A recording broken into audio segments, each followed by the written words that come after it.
সৌন্দর্য বর্ধন করা হচ্ছে বনানী বাস স্ট্যান্ড থেকে উত্তর এয়ারপোর্ট পর্যন্ত ভিআইপি সড়কের। সড়ক ও জনপথ বিভাগের তত্ত্বাবধানে Banani overpass two airport beautification প্রকল্পের আওতায় কাজটি করছে বেসরকারি ঠিকাদার প্রতিষ্ঠান ভিনাইল ওয়ার্ল্ড গ্রুপ।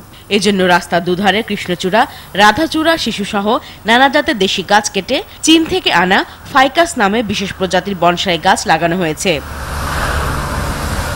চীন থেকে প্রায় 1000 ফাইকাস বনসাই আনা হয়েছে, যার এক একটির দাম 1.5 থেকে 2 লাখ টাকা।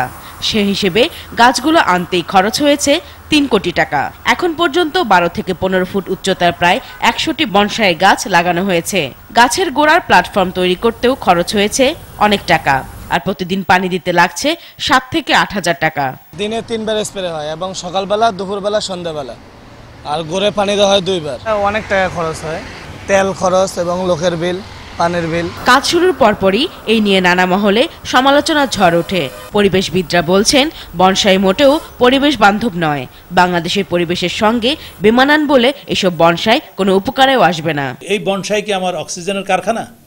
এই বনসাই কি আমার কার্বন ডাই অক্সাইড শোষণের কারখানা?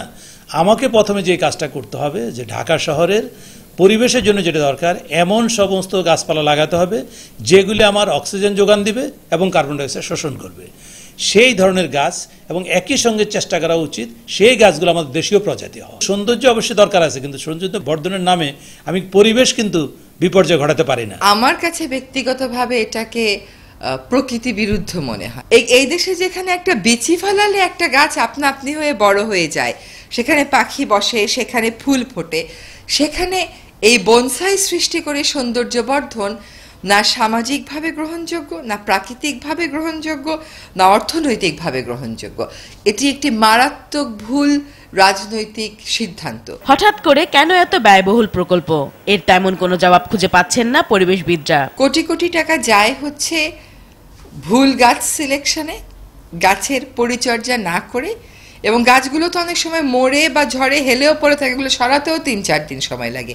এগুলো কাজেই কোটি কোটি গাছ যায়। ঢাকা শহর গত 2 বছরে সবুজ বেড়েছে আমার চোখে, আমি তো তেমন দেখি না। কৃষ্ণচূড়াই লাগান আর অন্য কোনো গাছই লাগান, সেখানেও টাকার যা ভাগ বাটোয়ারা হওয়ার তারা করেই নেবে।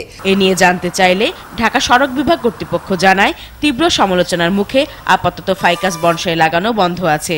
আর এতে সরকার নয়, টাকা দিচ্ছে ভিনাইল গ্রুপ। এখানে সরকারের কোনো অর্থ ব্যয় হচ্ছে না, তারা মূলত বিজ্ঞাপন বা আপনার এর মাধ্যমে টাকাটা তুলবে আর কি, সেই হিসেবেই তারা কাজটা নিয়েছে। যদিও সমালোচনা হচ্ছে এই গাছ নিয়ে, এবং আমাদের মন্ত্রী মহোদয় বলে দিয়েছে যে আর কোনো ধরনের বনসাই গাছ আর লাগানো হবে না। যেগুলো লাগানো হয়েছে ঠিক সেইগুলো যেন ম্যাচিং হয়, তার জন্য আশেপাশে আমাদের দেশি প্রজাতির বিভিন্ন টাইপের গাছ লাগানো হচ্ছে। বিমানবন্দর সড়কের পাশাপাশি ঢাকার আরো কয়েকটি প্রধান সড়ককে দৃষ্টিনন্দন করতে দেশি বিদেশি আরো 4000 গাছ লাগানো হবে। তবে এর সুফল পেতে 1 থেকে 2 বছর সময় লাগবে বলে জানালেন এই কর্মকর্তা।